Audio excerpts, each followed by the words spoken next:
Noches, compañeros. Como ya todos me conocen, mi nombre es Sebastián Sarmiento y en esta ocasión estaremos haciendo la videolectura de lo que es la bioética, bioderecho y biojurídica a partir de las reflexiones desde la filosofía del derecho, escrito por Ángela Parisi Miralles, de la Universidad de Navarra. Bien, iniciemos con el resumen. En la actualidad, el desarrollo de la bioética ha rebasado el marco ético para introducirse plenamente en otros ámbitos del saber, especialmente en el jurídico. En realidad no existe otro campo como el derecho en el que las controversias que inicialmente se plantean como bioéticas presentan tanta derivación e impacto. La discusión se centrará precisamente en la determinación de la frontera entre la moral y el derecho, entre la bioética y el bioderecho. Por otro lado, en la configuración del bioderecho es necesario tener en cuenta diversos factores, entre ellos los grandes intereses que subyacen a muchas de las nuevas biotecnologías, lo cual genera el riesgo de reducir el bioderecho a una bioeconomía o a una biopolítica.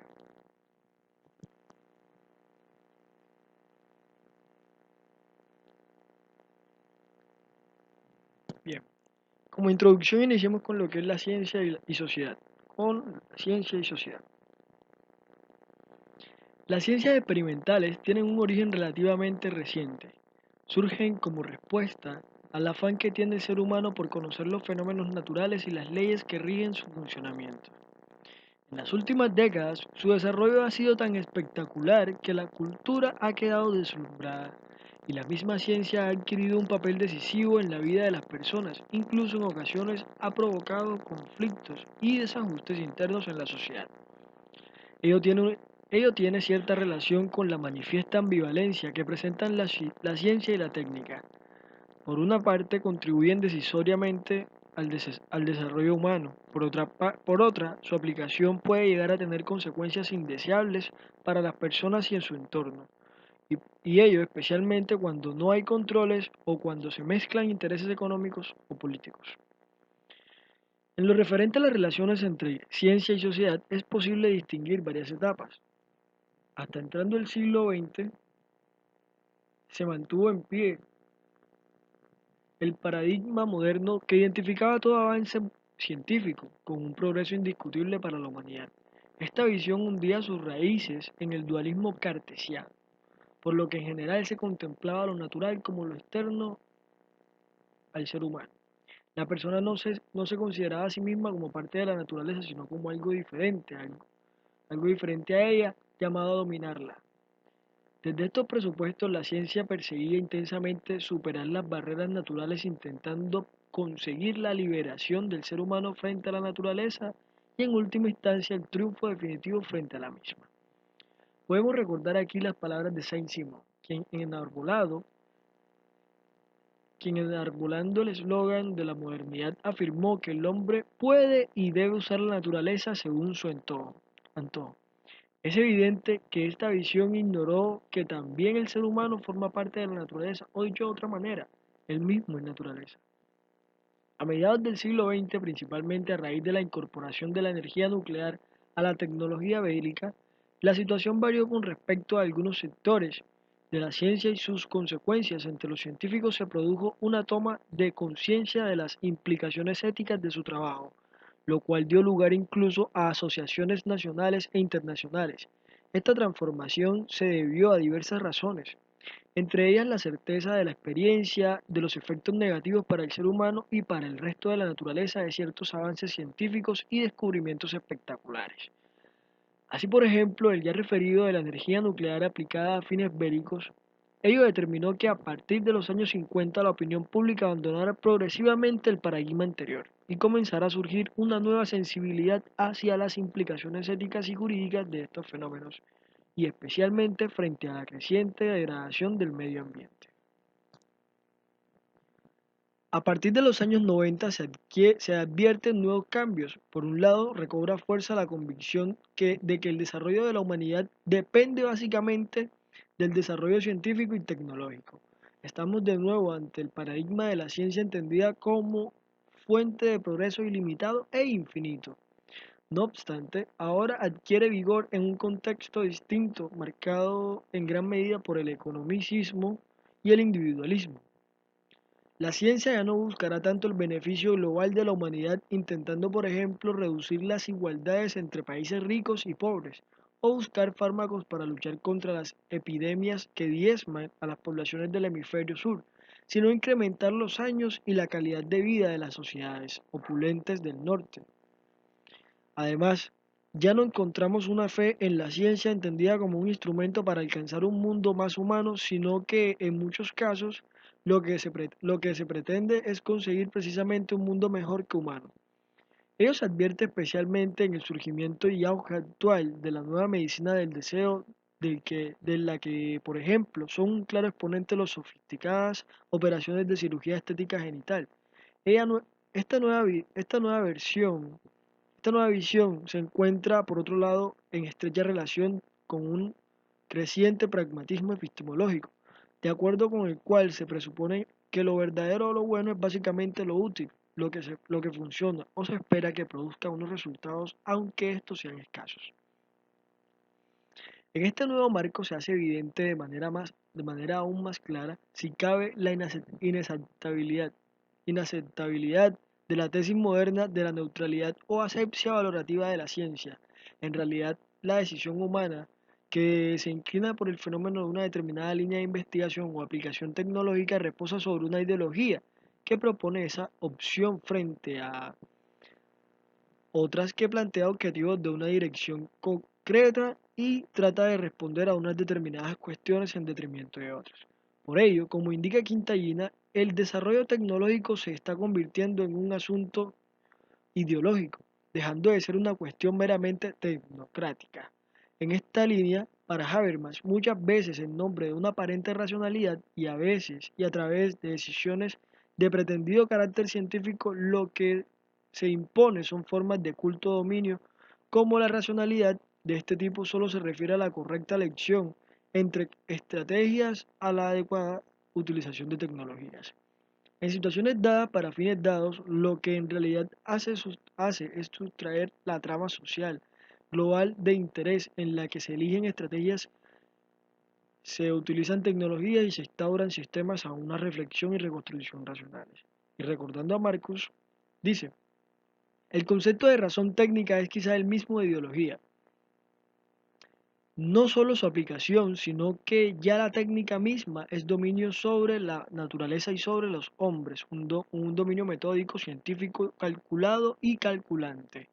No es que determinados fines e intereses de dominio solo se avengan a la técnica a posteriori y desde afuera, sino que entran ya en la construcción del mismo aparato técnico, en la técnica, mismo aparato técnico.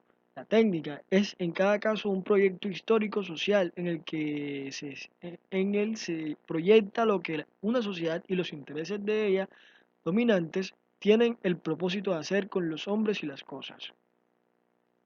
Por otro lado, es importante tener en cuenta que en la actualidad las ciencias experimentales ya no se dedican pasivamente al estudio y profundización del conocimiento sobre el fenómeno global de la vida.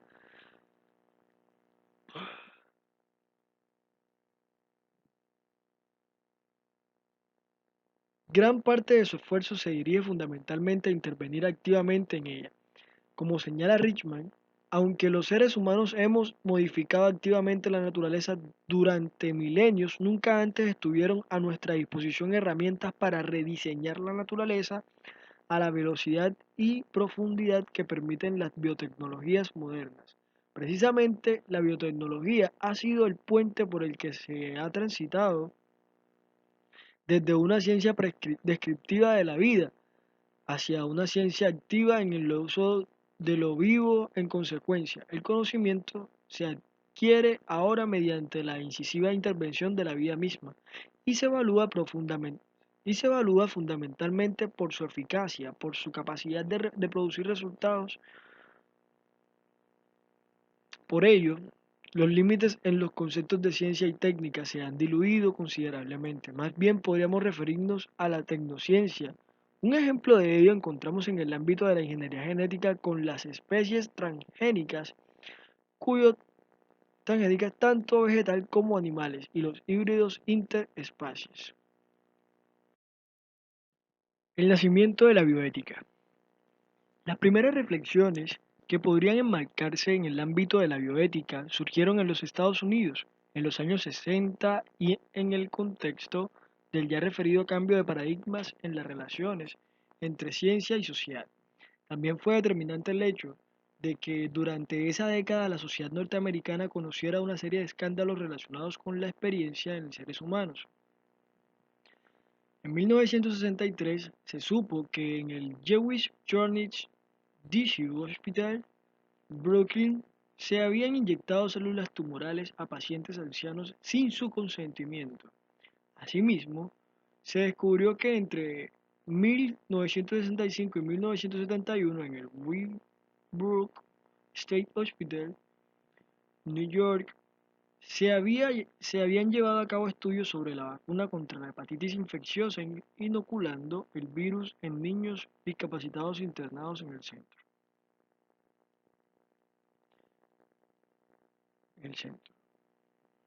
En 1970, Paul Ramsay publicó dos libros que pueden ser considerados obras pioneras en el origen de la bioética en los Estados Unidos. Los volúmenes se titulaban The Parent Exploration in Medical Ethics y Fabricant of Man. Su autor ponía de relieve con un marcado énfasis las profundas implicaciones éticas derivadas de las intervenciones técnicas sobre la vida humana. Ramsay seguía así una línea de trabajo que había sido promovida por Andrew Elgars en la Newton University. Lo distintivo de esta corriente fue su defensa de la necesidad de crear un nuevo campo de estudio dedicado a los aspectos éticos de la ciencia clínica. Por ello, sus preocupaciones se dirigieron a lo que actualmente se denomina ética médica. En 1971, Elgers fundó el Kennedy Institute for the Study of Mind Reproduction and Bioethics. Se trata del primer instituto de bioética designado formalmente como tal. No obstante, el autor que utilizó por vez primera el término bioética fue Van Rensselaer Potter.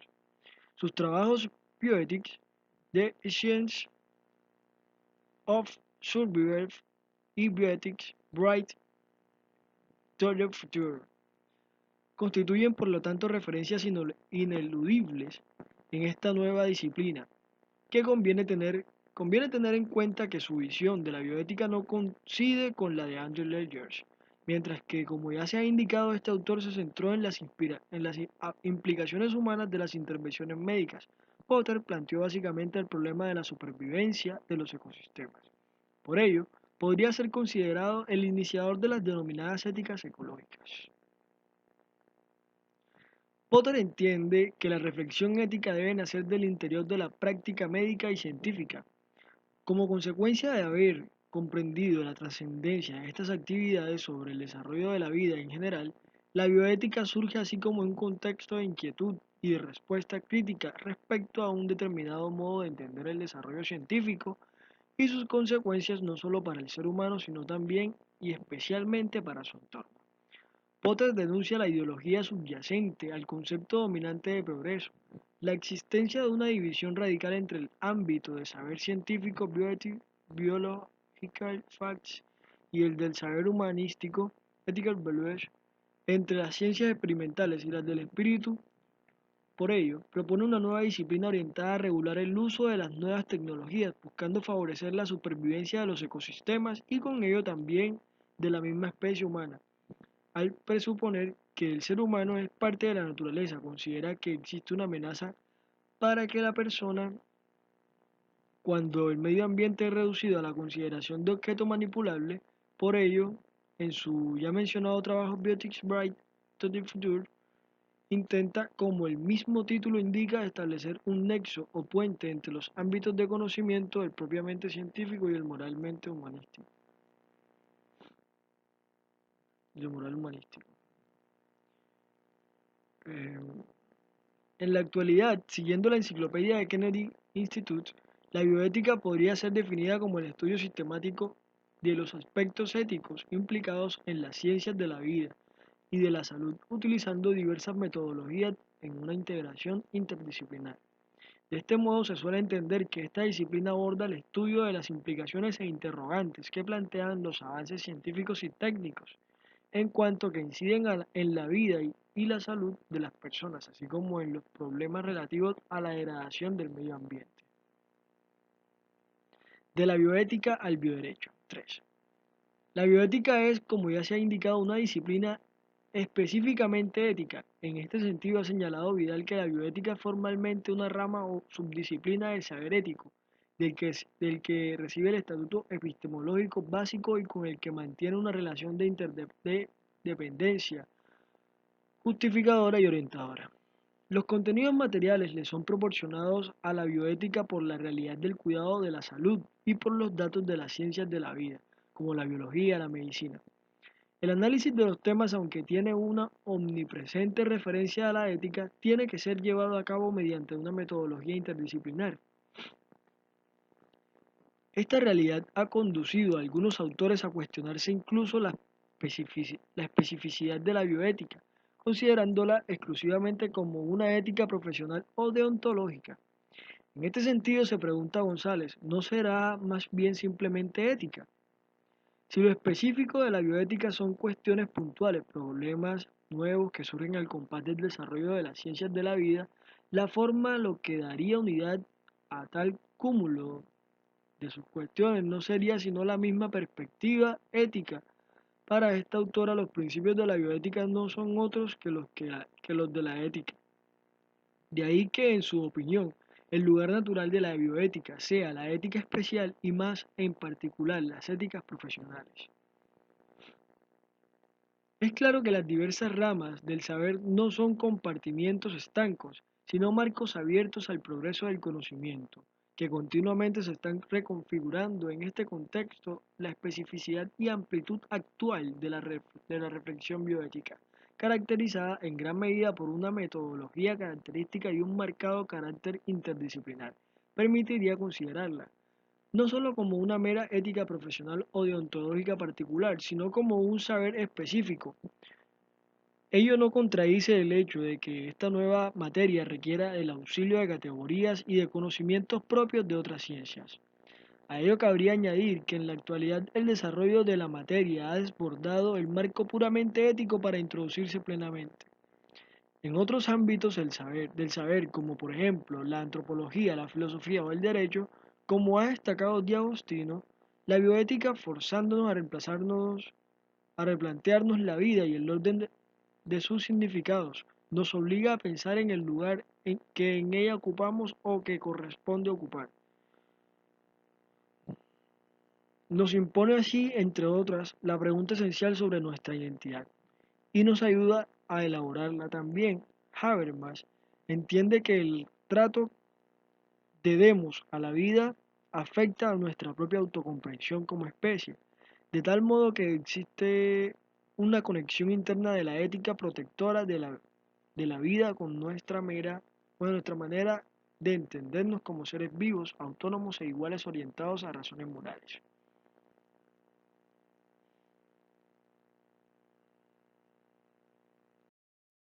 El lugar el lugar del derecho. Sabemos que el desarrollo bioético ha tenido una gran incidencia en el campo del derecho. Ciertamente la determinación de lo tolerable en relación a las diversas formas de intervenir en el fenómeno de la vida no es una cuestión que afecta solo a la ética, sino también y cada vez con mayor intensidad al derecho. Actualmente se apela a este con distintas finalidades en ocasiones. Se pretende eliminar ciertas trabas y prohibiciones legales previas que impiden la investigación, la aplicación o el desarrollo de nuevas tecnologías. Otras veces se demanda del derecho exactamente lo contrario. Esto es que formule prohibiciones e incluso que prevea sanciones que restrinjan el acceso a prácticas o técnicas potencialmente lesivas para el ser humano y su entorno. A ello se añade el recurso al orden jurídico entendido como mecanismo resolutivo de conflictos específicos ya producidos. A tal finalidad responden pronunciamientos jurisprudenciales cada vez más abundantes y decisivos en esta materia. En realidad se podría llegar a afirmar que no existe otro ámbito como el jurídico en el que las controversias que inicialmente se plantean como bioéticas presentan tanta derivación e impacto, Además, precisamente aquellas cuestiones bioéticas de mayor calado o trascendencia social se transforman en muchos casos en problemas jurídicos. Es evidente que la acción humana, en este caso tecnificada, puede reproducir daños incluso irreversibles al medio ambiente y a las personas. En consecuencia, la respuesta a esta realidad no debe tener tan solo carácter moral, ni reducirse por tanto a una cuestión privada. Se tratará en muchas ocasiones de un asunto público, como ha señalado Di Agostino. En una época como la actual, dominada por el triunfo de la biotecnología, el derecho se presenta en cierto modo como un sistema de gestión social del temor o miedo bioético, nacido cuando prevalece la percepción social de que la naturaleza se conviene en evanescente y de que ha sido superado el umbral de artificialización de la vida. De ahí nace, de ahí la necesidad de insistir en la validez pública propiamente jurídico-relacional de muchos conflictos que se presentan prima facie como bioéticos. La controversia se centrará precisamente en la determinación de la frontera entre la bioética y el bioderecho y entre la definitiva entre moral y el derecho. Ciertamente la cuestión relativa a los límites, conexiones y diferencias entre derecho y moral es un problema clásico de la filosofía jurídica. No obstante, la complejidad ya de por sí inherente al tema se incrementa en este caso por la concurrencia de diversos factores, entre ellos cabría destacar la ausencia de estudios sistemáticos que ayuden a delimitar con rigor ambas disciplinas, demarcando sus respectivas competencias. Tal carencia tiene múltiples consecuencias prácticas, incluso a nivel terminológico. Se advierte la existencia de una patente imprecisión con frecuencia. Los mismos juristas apelamos a la bioética cuando en realidad nos enfrentamos a problemas que poseen una clara dimensión pública. Ello a su vez incrementa la confusión conceptual. Cuando se plantea una controversia bioética se tiende a insertarla en un marco propiamente ético, con el correlativo recurso a unas categorías y a una metodología características abordándose a sí mismo, así como un problema subjetivo o de conciencia. Esto genera automáticamente una resistencia a la plasmación en normas jurídicas de los resultados sin conclusiones obtenidas y especialmente un rechazo a la posibilidad de tales soluciones se vean respaldadas por sanciones típicamente jurídicas. En definitiva, se entiende que estamos ante problemas y reflexiones ajenas a la ciencia jurídica más propias de la filosofía moral o de las ciencias de la salud que del derecho, que del derecho. Ante esta situación se impone, como ya se ha indicado, la elaboración de estudios sistemáticos que permitan establecer ciertos límites entre ambos saberes. Para ello sería útil recurrir a criterios ya elaborados por nuestra disciplina. Entre otros parámetros, podríamos recordar la diferenciación clásica propuesta por Aristóteles entre el hombre bueno, Anter Argotos, y el buen ciudadano, Politis Agutus. Aplicado esta distinción a la bioética y al bioderecho respectivamente, ciertamente los temas objeto de reflexión o de examen pueden ser en algunos casos los mismos, pero se podría subrayar el mayor interés del bioderecho por la perspectiva externa y por la dimensión de alteridad de las acciones humanas, mientras que en la bioética ocuparía un papel central la noción de virtud.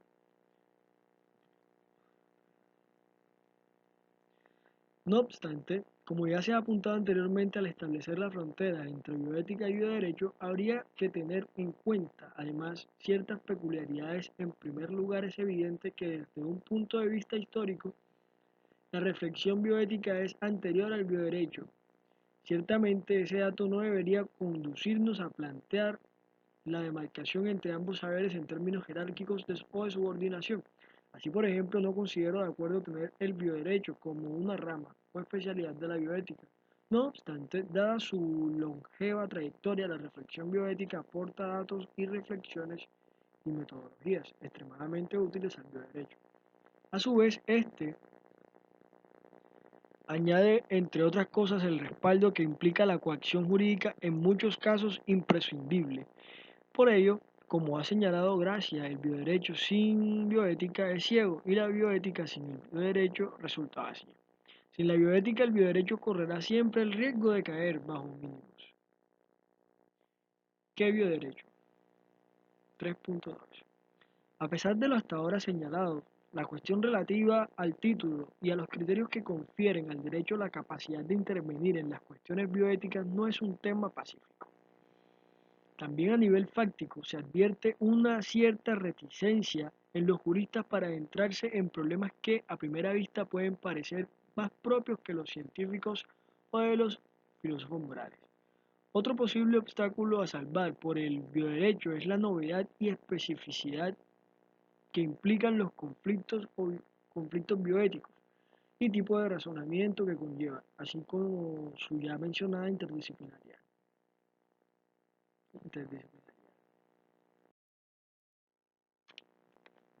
A todo ello se une un problema añadido, los grandes intereses que subyacen a algunas de las nuevas biotecnologías. No podemos dejar de hacer mención al opaco y lucrativo mercado que se ha originado alrededor de las expectativas generadas en el sector económico. En ocasiones es difícil que la sociedad llegue a reconocer la vinculación existente entre famosos investigadores y empresas biotecnológicas, cuyas promesas pueden atraer inversiones públicas y privadas multimillonarias. En este sentido, cabe mencionar, por ejemplo, que Robert Lanza, conocido por sus experimentos de transferencia nuclear en mamíferos y primates, es director de una conocida revista científica, el New England Journal of Medicine, director médico de una empresa que cotiza en bolsa, la Advanced Cell Technology, y actualmente también asesor del Instituto Valenciano de Infertilidad. Es significativo saber que el día en que la empresa que dirige Advanced Cell Technology anunció en la revista Nature que había clonado embriones humanos, subieron no solo las acciones de esa empresa, sino también las de otras biotecnológicas, como StemCell o Geron.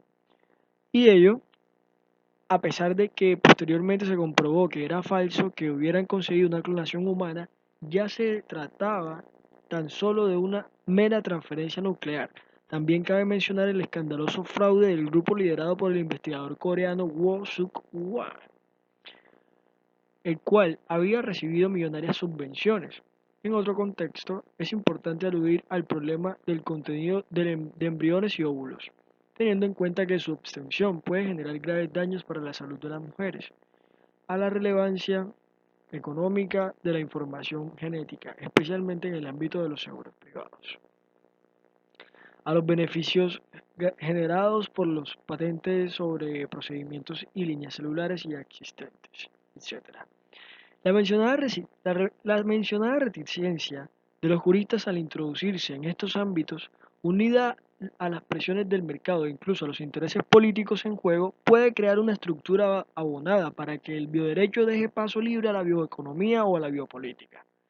En este sentido, Peces Barba ha señalado que la escasa juridificación de esta materia no es solo debida a las dudas del legislador, sino también a las presiones de quienes quieren mantener una hegemonía que podría contribuir a reforzar la ideología, la economía o la política.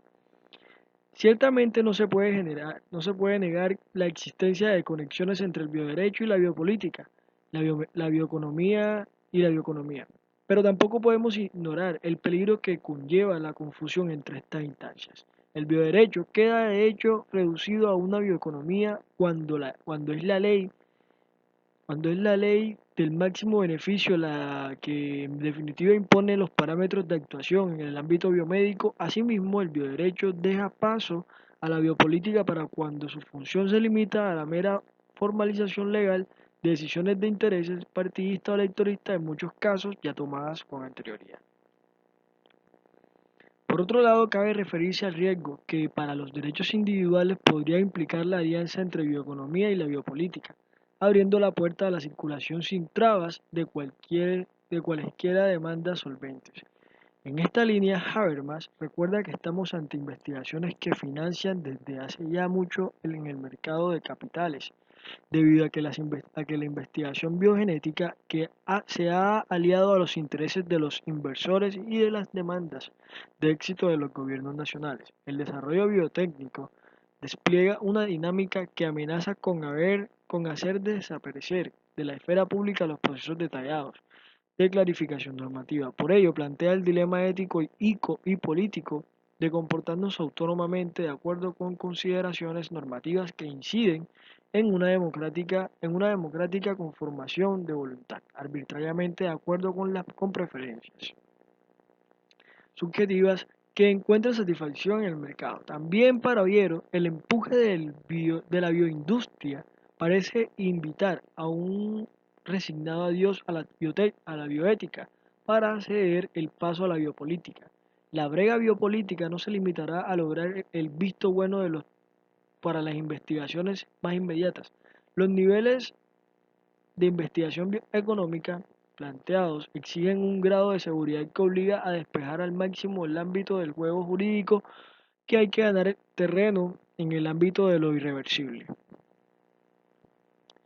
Habrá que lograr localizar incluso aquello que a corto plazo no es previsible que interese llevar a la práctica, pero podría en su momento convertirse en vía a explorar. Para evitar tales riesgos, el bioderecho debería salvar algunos principios de carácter estructural, aunque no del todo inútiles, que permitieran percibir cuando abandonamos la lógica del derecho, de la dignidad, de la igualdad, de la no instrumentalización, del respeto, de la reciprocidad. Para adentrarnos un poco en la lógica de la violencia, del dominio de la propiedad de unos seres humanos sobre otros, de la búsqueda de resultados y beneficios a costa incluso de la dignidad del otro. Ciertamente nunca podremos elaborar una especie de código biojurídico, ya que tales principios no pueden ser conocidos con independencia de su realización, exigiendo, por otro lado, ser permanentemente corregidos por la dimensión histórico-dinámica de la realidad social. No obstante, ello no impide defender ciertos presupuestos a los que el bioderecho no debería renunciar, fundamentalmente al respeto de la dignidad y el carácter relacional del ser humano. Ello implicaría, en primer lugar, partir del reconocimiento de la cualidad de sujetos a los individuos, parte de una relación biomédica o biotécnica. Ciertamente podría alegarse que también la bioética parte de esta premisa. No obstante, encontramos diferencias en tal denominador común. Como destaca Di Agostino, la bioética salva tal carácter relacional a través de las formas cálidas de la comprensión, del cuidado de la acogida y de la decisión, de la entrega generosa del otro hasta la forma más superior, la del amor. El bioderecho, sin embargo, aborda la relación intersubjetiva garantizando las formas frías del respeto mutuo, de la igualdad, de la imparcialidad, la simetría y la reciprocidad. Por otro lado, la misma defensa de la realización intersubjetiva remite a la garantía de que ésta sea tal. Por ello, no consideraría como admisible no solo aquella relación abiertamente violenta o fraudulenta, sino también la paternalista, la contaminada y distorsionada por los intereses económicos, la que altera o impide el futuro desarrollo de otras posibles relaciones, la que oculta interesadamente la realidad de las cosas, la que ofende o aún peor niega la identidad y la dignidad de los sujetos en la relación. Jurídica y filosofía del derecho. Junto al vocablo bioderecho no resulta infrecuente el empleo del término biojurídica. El primero se halla por razones obvias más cercano a la expresión anglosajona, biolaw o bioethics law. El segundo procede de la doctrina italiana y se encuentra ampliamente difundido en ese país. En España se suelen utilizar indistintamente ambos vocablos e incluso las expresiones biolegislación o biojurisprudencia. A primera vista, este hecho podría resultar irrelevante. No obstante, parece posible advertir una mayor preferencia por el término bioderecho o biolegislación en aquellos autores que provienen de ramas específicas de la ciencia jurídica, derecho penal, administrativo, civil, constitucional, mercantil, mientras que mientras que la expresión biojurídica suele tener más raigambre en trabajos pertenecientes al ámbito de la filosofía del derecho. Además, y atendiendo al contenido de las aportaciones de los diversos autores, podría afirmarse que la biojurídica y el bioderecho remitirían niveles de conocimiento distintos. En general, el bioderecho abordaría el estudio de las realidades o fenómenos bioéticos, es decir, que los diversos conflictos que surgen en el ámbito de las relaciones humanas como consecuencia de la incorporación de las nuevas tecnologías a las ciencias de la salud. Desde la perspectiva de la ciencia jurídica, lo fundamental, por ello, es que se trata de aproximaciones desde el derecho positivo. Por ello, estaríamos ante una parte de la ciencia jurídica que en realidad siempre se han ocupado los juristas. Recordemos que la Constitución reconoce en el artículo 43, párrafo 1, el derecho a la protección de la salud desarrollado, entre otras leyes, en la Ley de la Sanidad.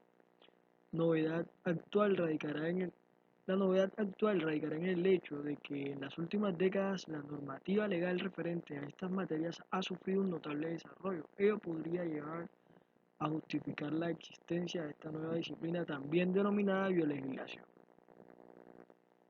Por su parte, la biojurídica abordaría asimismo cuestiones bioéticas, pero adoptando una perspectiva distinta a la aportada por la filosofía jurídica. De este modo, la función de la biojurídica será precisamente la de justificar aquellos principios no morales, sino propiamente jurídicos en los que se apoyará el bioderecho o la biolegislación.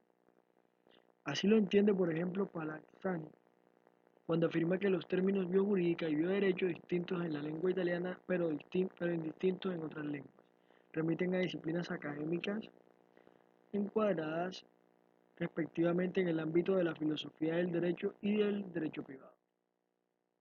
También en la doctrina italiana, Langulli afirma que la biojurídica remite a la reflexión teórica sobre el tema bioético desde la perspectiva no ética, sino estrictamente jurídica, mientras que la biolegislación es el resultado de la actividad del legislador llamado a traducir en normas legales los principios elaborados en la serie biojurídica. Partiendo de esta distinción, podría afirmarse que en realidad lo que en este caso se presenta a los filósofos del bioderecho es un ámbito de trabajo que siempre nos ha pertenecido, pero que en la práctica todavía se encuentra sin rotular. Elaborar una biojurídica ni moral, elaborar una biojurídica ni moral ni política, sino estrictamente jurídica. Es evidente que los avances biotecnológicos de las últimas décadas han suscitado complejas controversias. Sin embargo, considero que desde la perspectiva de la biojurídica, todas ellas serían reconducibles, en definitiva, cuestiones en las que tradicionalmente se ha ocupado la filosofía jurídica. La necesidad de la filosofía del derecho en sede biojurídica es destacada por Lagili en los siguientes términos. La perspectiva jurídica presupone una precisa especulación filosófica jurídica solo sobre el fundamento de una adecuada decisión del derecho. Competencia de la filosofía del derecho, la biojurídica parece capaz de expresar una teorética convincente acerca de los temas bioéticamente relevantes, adoptando como punto de partida el relativo acuerdo existente en torno al contenido básico de la filosofía del derecho, salvando por supuesto, la diversidad de las concepciones y metodologías existentes. Parece que la biojurídica podría abordar, entre otras, las siguientes cuestiones. El problema conceptual. En general, aquí se incluiría la reflexión acerca del contenido de la biojurídica, de sus diferencias y relaciones con la bioética o el bioderecho. Tal reflexión debe superar los límites que impone el análisis estrictamente normativo, incluyendo asimismo la cuestión referente a la relación y articulación de la biojurídica con otros saberes, especialmente con las ciencias biomédicas. La dimensión axiológica. En esta parte se abordarían los problemas relativos al fundamento y legitimidad del bioderecho para intervenir en los concretos problemas bioéticos. También podrían incluirse aquí el estudio de las diversas concepciones que subyacen al bioderecho o biolegislación. Como ha señalado Díaz Díaz, no hay normas neutras desde el punto de vista de los valores. Todo sistema de legalidad es expresión de un determinado sistema de legitimidad, de una determinada concepción del mundo, de una determinada idea de la misma condición. Pero la función del filósofo del derecho se concretaría de este modo en el enjuiciamiento crítico de la adecuación del bioderecho al principio de la dignidad humana, esclareciendo los derechos humanos en juego desde la perspectiva biojurídica. Debe fomentar la búsqueda de una legislación en bioética universalmente justificable que promueva una justa coexistencia social. En este sentido, Palazzani define al biojurista como aquel dirigiendo su mirada más allá de la validez y la efectividad, se pregunta si el derecho vigente en estas materias es justo. Se interroga así por el porqué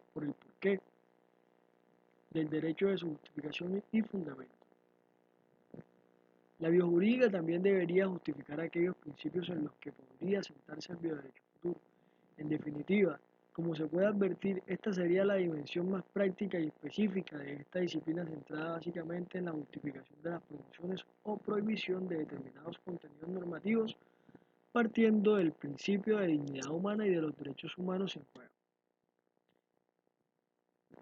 También incumbe a la biojurídica abordar la cuestión relativa a la intersección entre el bioderecho y la realidad social. Ciertamente, entre el sistema legal y el resto de factores que integran la realidad social existen relaciones de interdependencia e interacción, que determinan no solo que las leyes surjan a raíz de necesidades y problemas sociales concretos, sino que asimismo actúen e incluso modifiquen sustantivamente el tejido social. De ahí la necesidad de efectuar una indagación de la realidad legal contrastada con la estructura social, cultural y política, de la que el propio debido derecho forma parte. En esta sección se incluirían, por ello, no solo la temática de las relaciones entre el cambio social y biojurídico, sino también en la influencia del bioderecho en la transformación de la sociedad y la reflexión sobre las funciones sociales del mundo. Para afrontar las mencionadas cuestiones, la biojurídica se sitúa, por un lado, fuera del punto de vista interno característico de la ciencia del derecho, partiendo al mismo tiempo del conocimiento sectorial propio de ciencias jurídicas. Además del filósofo del derecho que aborde tales retos deberá poseer un importante bagaje de conocimientos de tipo científico-técnico, considerándolos como un punto de partida auxiliar. No deberá detenerse en los meros datos empíricos ni explorar los métodos y categorías científico-técnicas a su propio ámbito. En este punto, lo que directamente le compete es reflexionar desde una perspectiva biofilosófica sobre los mismos conocimientos proporcionados por la ciencia experimental. El objeto de su deliberación, por ello, no son simplemente fenómenos físicos, sino conductas, acciones y decisiones humanas. Bien, en conclusión, podemos decir que la biojurídica llevaría a cabo una reflexión global y crítica sobre el bioderecho. En consecuencia, lo que se espera de esta disciplina no es una mera descripción fáctica de cómo es la legislación vigente en estas cuestiones. Dicha labor sería en rigor más propia del bioderecho o la biolegislación, e incluso de la biojurisprudencia. A la biojurídica le corresponde, al igual que la filosofía del derecho, reflexionar sobre las normas vigentes a la luz del principio de la dignidad humana y de los derechos humanos. En este sentido, podríamos manifestar o destacar otro reto de la biojurídica, incluir los derechos bioéticos en el contexto de los derechos humanos, garantizados al ser humano por las condiciones para ejercer plenamente su identidad relacional y la propia humanidad. Este último aspecto es central, ya que, como destaca Habermas, en la actualidad se ha hecho especialmente nítido lo aberrante del conflicto entre el cosmopolitismo del hombre y las lealtades del ciudadano, que no pueden ser universalistas mientras que las relaciones internacionales estén sometidas a la eticidad concreta de los más fuertes. Muchísimas gracias, compañeros, por haberme escuchado. Esta fue toda mi video lectura. Espero que les haya